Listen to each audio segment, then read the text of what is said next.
Mary, I wish you'd leave off them dairy fixins and come and have a hand to chat with me. What a strange man you are. First you are so bashful you would hardly speak, and now you are here every day. Well, I got a heap to say to you, and you moving around so spry among them pans and pails and cheeses, why, just takes the gumption right out of me. Then, I'll sit here. Well now, will that do? Oh, I don't know, Miss Mary. Them eyes of yourn just takes my breath away. What will I do then? Oh, I don't know. But if you couldn't do nothing that weren't so tarnal neat and handsome that a fella just wouldn't want to sit by your side and do nothing else all the time. Well then, I'll go away. Oh, well, no, don't do that, Miss Mary. You see, I feel kind of lost without you. Well, now that I worked up the longitude and latitude of all them great folks, know the length of every lady's foot and the location of the soft spot on everybody's head, well, they ain't got nothing to teach me. But here I comes to school. Then throw away that stick and put away your knife like a good boy. I must cure you of this dreadful trick of whittling. Oh, if only you knew, Miss Mary, how it helps me to keep my eyes off you. But you needn't keep your eyes off me. Oh, I'm afraid I must. See, these eyes of mine is awful tale-tellers. And, well, they might be saying things you might not want to hear. Then you might get mad and shut up school, and I'll just have to go on home feeling about as small as a tadpole with its tail bobbed off. Don't be alarmed. I don't think I shall listen to any tales that your eyes may tell unless they are tales I like and ought to hear. Well, if they weren't, I'd pluck them out and chuck them in the first turnip patch I come to. And now, tell me more about your home in America. Yes, I can close my eyes and almost fancy I see your home in the backwoods. Your mother is seated near the fire, while you and your brothers come in all covered in snow, and your two sisters run about in their sunbonnets. Debbie and Nan, yes. Yes, and then how we lasses bustle about to prepare supper. The fire blazes on the hearth, while your good old mother cooks the slapjacks. Do you know, Mr. Trenchard, I believe you have made me half a backwoodsman's wife already. Oh, I wish I could make you a whole one. You know something, Miss Mary? You ought to make tracks. Make what?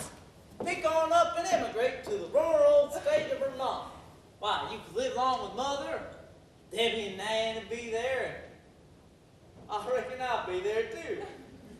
I'm afraid if I were there, your mother would find the poor English girl a sad encumbrance. Oh, she ain't proud, neither mine. Besides, they all seen Britishers afore. I suppose you allude to my cousin, Edward Trenchard? Well, yes, there was him, and then there was old Mark Trenchard. My grandfather. Yes. See, he was a real hoss, he was. As game as a bison bull, and as gray as a coon in the fall. Well, the way we figured it, he got pretty angry at his relations back here, so he picked up and went over to America to look after the original branch of the family. That's our branch. Tell me, Mr. Trenchard, did he never receive any letters from his daughter? Oh, yes, quite a few of them. Never read them, though. Just chucked them in the fire as soon as he made out who they come from. My poor mother! Yes. See, way we could reckon, he got pretty mad at her because she married again his will, and well, he was always just a rusty, fusty old coot. And it seemed every year he just got rustier and fustier and cootier every fall. See, it always took him in the fall. And while this year passed, he come down real bad with the ague. He was so far gone, the doctors, they just gave him up for good. And Mother, she ran along to fetch the minister. And while she was out, the old squire calls me into his room. And I heard his voice ringing loud and clear as a bell. Come in, Hazel boy! Well, I come in. Sit down! Well, I sat down. And he took out a piece of paper just like this and said, Asa boy, this paper makes you heir to all my property in England. Well, you can reckon I pricked up my ears about that time. minister came, and I reckon that he had a 3 days fight with the devil for that old man's soul. Oh, dear. But he finally got the upper hand of Satan at last. And the minister, he went on his way. And the old squire calls me back into his room again. And he was changed from what he was before. He was as pale as the sheet that covered. And I saw his hair flowing out from under his red cap and big old silvery locks. And from his big blue eyes came a pair of tears rolling down his furrowed cheek like a pair of mill streams. And when he spoke, his voice was different from what it was. It was like the whisper of the wind in a pine forest in wintertime, low and awful. And he says to me, "Asa boy, I feel I have sinned in hardening my heart to my own flesh and blood. But I will not wrong the last that is left of him. Bring me the light," says he. Well, I brought him his candle right quick, and he took that paper I was telling you on, and he twisted it up just as I might this. And he took his candle from his bedside, and he took the fire to that paper just as I might this.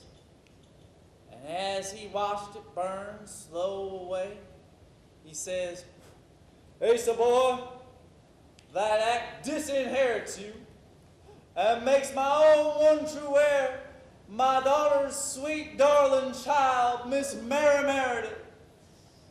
And he heaved a great sigh and sank back on his pillow as though he felt relieved. And that was the end of old Mark Trenchard.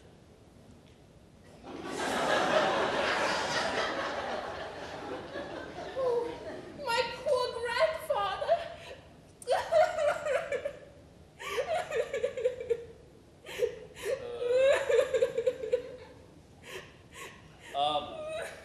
I reckon I'll leave her alone.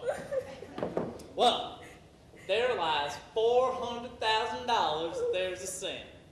Asa boy, you're a hoss. To me, all to me. Oh, Mr. Trenchard, how we have all wronged poor grandfather. What, gone? Oh, he felt after such tidings, he felt that I should be left alone. Who would suspect there was such delicacy under that rough husk? I can scarcely believe the startling news. His heiress, I, the penniless orphan of an hour ago, no longer penniless. But alas, an orphan still, with none to share my wealth, none to love me. Oh.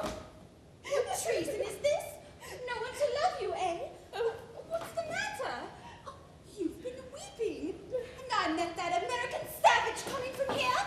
He has not been rude to you. oh no, he is the gentlest of human beings. But he has just told me the news that old grandfather's property is mine. Mine? Florence, do you understand? Did he ask you to marry him? Who do you mean? Oh, Asa Trenchard, to be sure. Oh, Asa Trenchard! What put that idea in your head? How can Mark Trenchard's property be yours unless you marry the legatee? The legatee? Who? You know Mark Trenchard left everything to Asa. No, you have been misinformed. Oh, nonsense. He showed it to me last week on a rough sheet of paper, just like this. Like this. Well, this is part of it, I believe. That is the paper he lighted. Well, then he lighted £80,000. Look, here's Mark Trenchard's signature. Yes, I recognize the hand. And the words, in consideration of sole heir, etc., etc. Oh, Florence, what does this mean? It means he is a true hero. And he loves you, you little rogue. Oh. Come, let's find him at once.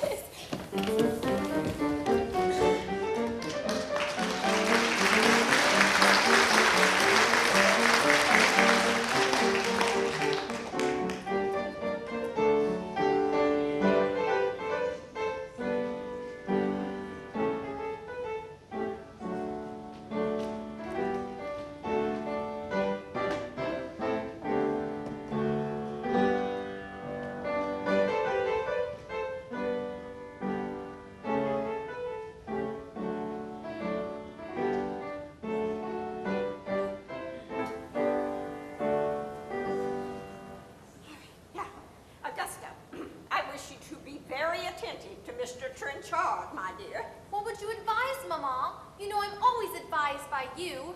Oh, just remember he's very rich, that's all. Oh, here he comes. Oh, Mr. Trenchard, we were just saying how you always seem so sure of hitting your mark. The gold ring, I mean. Well, ma'am, I reckon that shooting's just like most things in life. You gotta look straight, pull strong, calculate the distance, keep the sun out of your eyes, just for the wind, and well, you're just bound to hit anything in life as well as shooting. Oh, Mr. Trenchard, you are so clever. Yes, so clever. So clever, so eccentric, so rich. Oh, but what are riches compared to affection? People sometimes look a great way off for that which is very near. Why, you wouldn't happen to mean Miss Gusty here now, would you? Oh, well. This gal and that old woman are trying to get me on the string. Well now, if a rough-spun character like me was to come forward as suitor for your daughter's hand, why, you wouldn't treat me the way some gals and mothers would when they found out I weren't heir to all that property. You're joking. Yes, you are joking. Well, I know. The old squire thought better on it and made his own heir his own sweet daughter's darling child, Miss Mary Meredith. Miss Mary Meredith. Oh, I'm delighted. Delighted? Yes, you both look tickled to death. But you don't value fortune, do you, Miss Gusty? You crave affection, you do. Well, I'm just filling over with affections that I'm ready to just pour all over you like apple sass on roast pork. Mr. Trenchard, you will recollect you are speaking to my daughter, and in my presence. Why, I am simply offering her my hand and my heart just exactly the way she wants them, with nothing in them. Augusta, to your room. Yes, Ma, the nasty beast. Sir, you don't know the manners of polite society. Don't know the manners of good society, eh? Well, I guess I know enough to turn you inside out, old gal. You socknologizing old man trap. Well now, when I think of what I chucked away today in cold hard cash, I'm liable to call myself some awful hard names. $400,000 is a lot of money to just go up in smoke. Oh, and only if that dear sweet gal, Miss Mary, had given me herself in return, it wouldn't have been such a bad bargain. But no, I dare no more ask Miss Mary for her hand than I asked Queen Victoria to dance the Cape Cod Reel. Christopher Columbus, here comes Mary!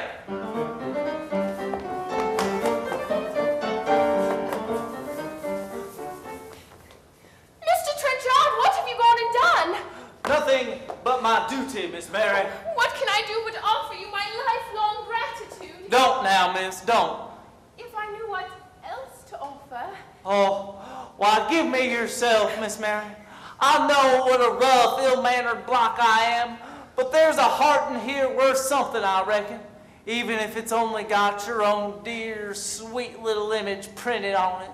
If you think the love of one as humble as myself is worth accepting, I am yours. You are? Well, now, hold on. If you are doing this simply out of gratitude to me, I'll have none of it, even though not having it could well nigh break my heart, as tough as it is. Oh, no. I gave myself to you freely. As freely as you this morning gave my grandfather's property to me. Call upon my mother's gentle spirit to witness. I will be to you a true and loving wife. Oh, you'll not repent it, Miss Mary. Oh, I'm rough, awful rough, I knows it. But you need never fear I'll be rough with you. Why, I've been out camping in the woods often and often.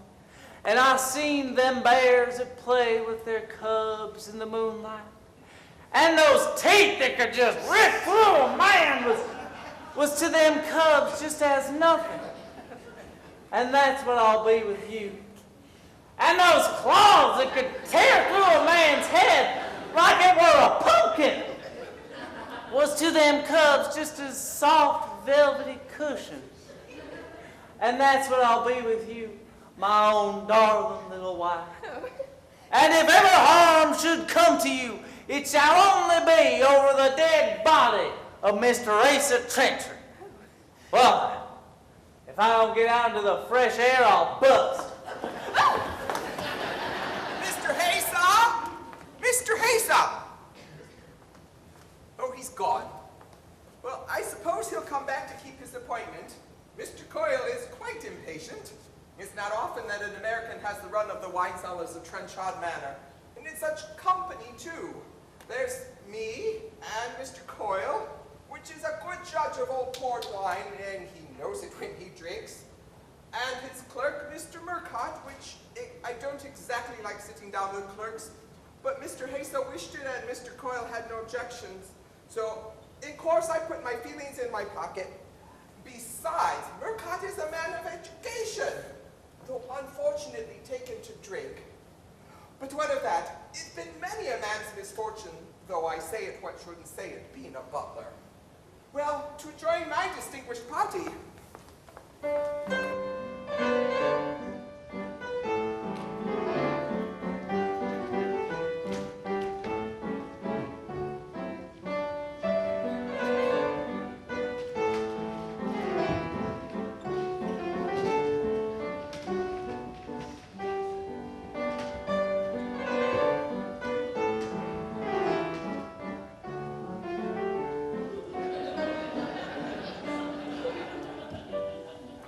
Capital glass of wine. Bring me a light, can't you? I've already broken my natural allowance of shins already. Is he tight yet? Not quite gone yet.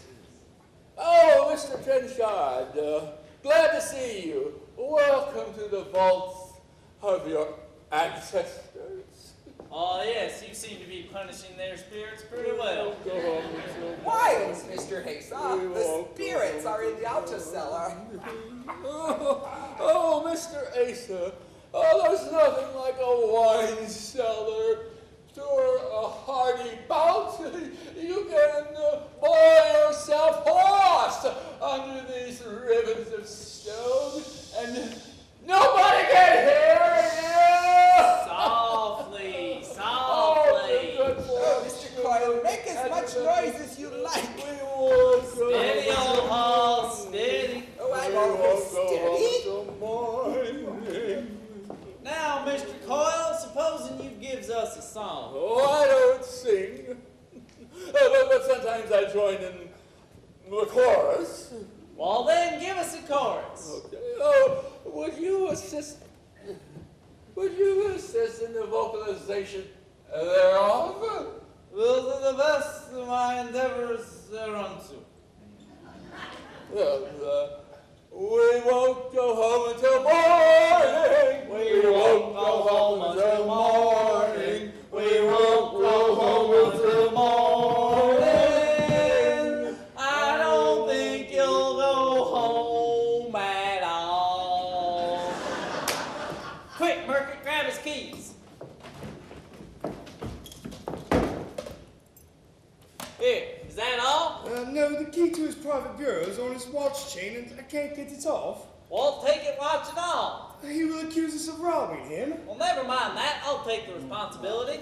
He is getting up. Well, darn me, knock him down again. Oh, I can't. Darn me, I can. Yeah, I'll just use this. I'm the best key they ever invented. Key? Oh, my poor muddled brain. What can he mean, key? What's key? What key? Why, he ain't key. Oh, villains! Would you rob me? Stand off, Mr. Cole. We are desperate. Oh, that's it, just as sure as there's snakes in Virginia. Let the old cuss go, Merkin. Douglas, you will pay dearly for this. Well, that might be a little farther off than I reckon is convenient for you. Yes, it's no use to blunder, Mr. Cole. You are harmless to us now, for we have that which would crush you. What are your conditions? Money? How much? Walt, we weren't thinking of coming down on your dollars, but you got an appointment with Sir Edward? Well, I want you to keep that appointment, only instead of saying you've come to foreclose the mortgage, I want you to instead tell him that you found the release proving the mortgage has been paid off. Oh, is that all?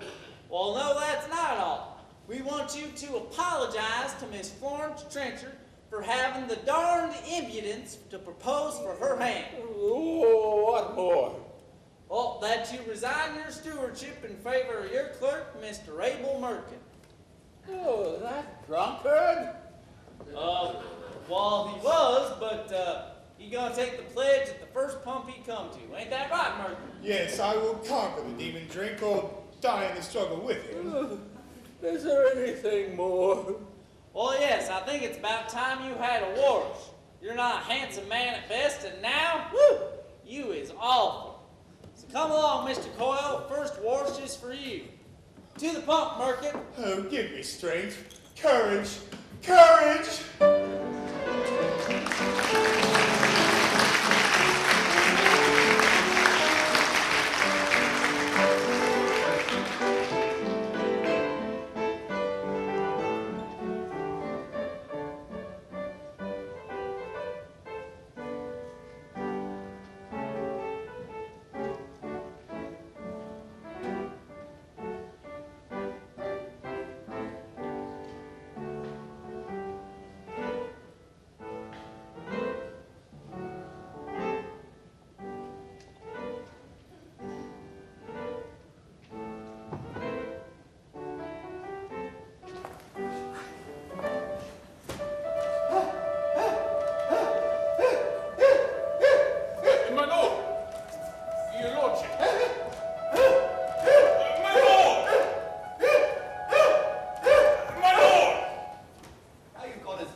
But should you ever want a service a sailor can offer, just hail Harry Vernon, and you'll find he'll weigh anchor and be alongside.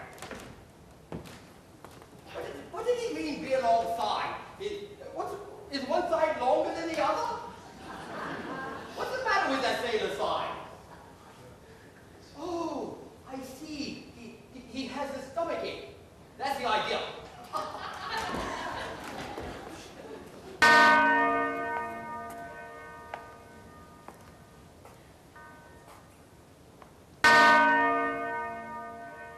The clock is on the stroke of 2, and Coyle is awaiting my decision. In giving her to him, I know I shall be embittering her life to save my fortune. But appearances. No, I will not sacrifice her young life, so full of promise, for a few short years of questionable state for myself. Better to leave her to the mercy of chance than to sell her to this scoundrel. And to myself, I'll not survive the downfall of my house, but end my woes at once. Father! Father! No, I know all, and I consent to marry this man, although I shall die at the altar. This way, Mr. Coyle. Mr. Coyle, how is this? You are not alone.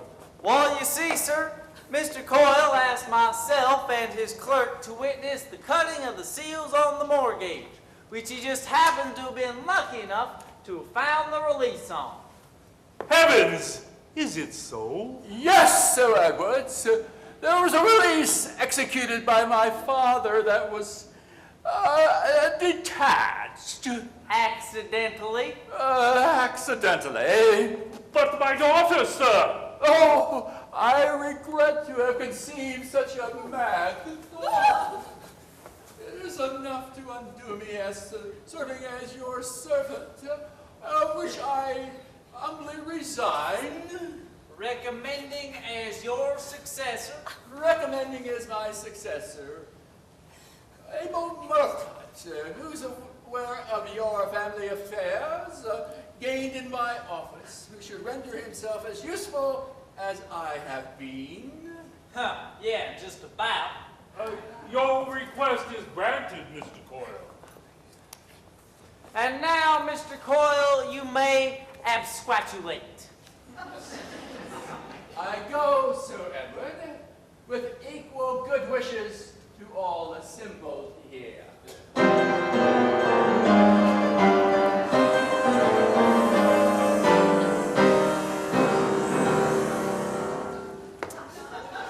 Now there, Sir Edward, is a good man. Yes. Yes, a very good man.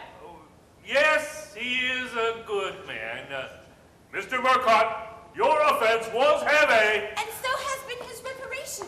Forgive him, Papa. Oh, Mr. Murcott, you saved me. May heaven bless you. Yes, I saved her. Oh, thank heaven. I had strength enough for that. You'll remember your promise, Papa, and make Murcott your clerk? Oh, yes, I can refuse nothing. I am so happy. I am so happy. Oh, I can't refuse none anything today. Oh, is that so? Well, that's awful convenient, because there's two gals that want your consent mighty bad. Indeed. For what? To get hitched. Hitched. To get spliced. Spliced. To get married. They have it by anticipation. Who are they? Well, there's one of them. Florence. And the other? She's right outside. Well, and who is the happy man? Oh, Harry Vernon, Papa. But he's not poor now. He's got the ship. Here, Sir Edward, is the other one. Mary! And who is the object of your choice? Rough-spun, honest-hearted Asa Trenchard. Oh, Mr. Trenchard, you win a heart of gold. Oh, and so does Mary, Papa, believe me. What's the matter? Oh, you make me blush. I don't see you blushing. Well, I'm blushing all the way down my back. Ah, here comes the whole household looking awful romantic. There's Mrs. Mount Chessington and Miss Gusty, who didn't get a man. Oh, I beg your pardon, but she did. Captain de Boots is sending a horse for her this very minute. Well, if it ain't like I always said, Miss Gusty, you're a real hoss after all. I'm not going to marry the horse, but Captain de Boots. Ah, and there's Lord Sneeze-It and the sick gal. And there's Mr. Puffy and his gal. Why, then we're all getting married. Yes, it's catching like the cholera. I hope, Sir Edward, you have no objection to my taking Skillet to the hymeneal halter. Oh, certainly not, Mr. Binney. I am thanking you, sir. I am. Say, Lord Whiskers, Buttons, come here. Illustrious exiles. Hey, they're a nice color, ain't they? Yes, they're all white now. All white? No, they're all black. Well, when I say all white, I mean all black.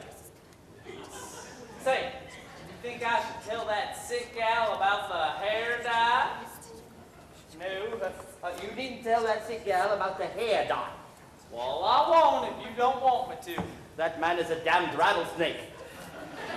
Oh, my God!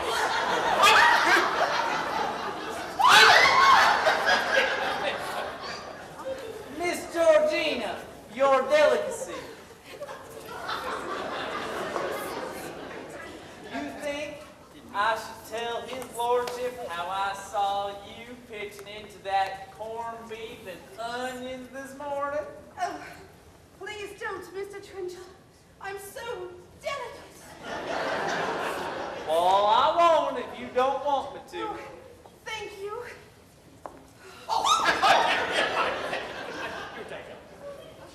Well, I guess you got your boots Adderall, Miss Gusty. Yes, Mr. Trenchard. Say, you think I should tell that feller you were at her maid first? Not in the world, Mr. Trenchard. Well, I won't if you don't want me to. Mr. Puffy, how are you? Say, you think I should tell Sir Edward how I saw you drinking down in his wine cellar? You need not, sir. Well, I won't if you don't want me to. Well, cousin, what have you to say to us? Well, I guess I ain't got no rings to put in your noses, but I do got one to put on your finger. And I reckon that sailor man's got one to put on yours, too. Well, darn me. Don't they look just as happy as clams at high water? Well, I'm sure you must be very happy. Well, I'm not so sure about my happiness. Why, you ungrateful fellow. What do you wish to complete it? My happiness depends on you. And I'm sure you will not regret your kindness shown to our American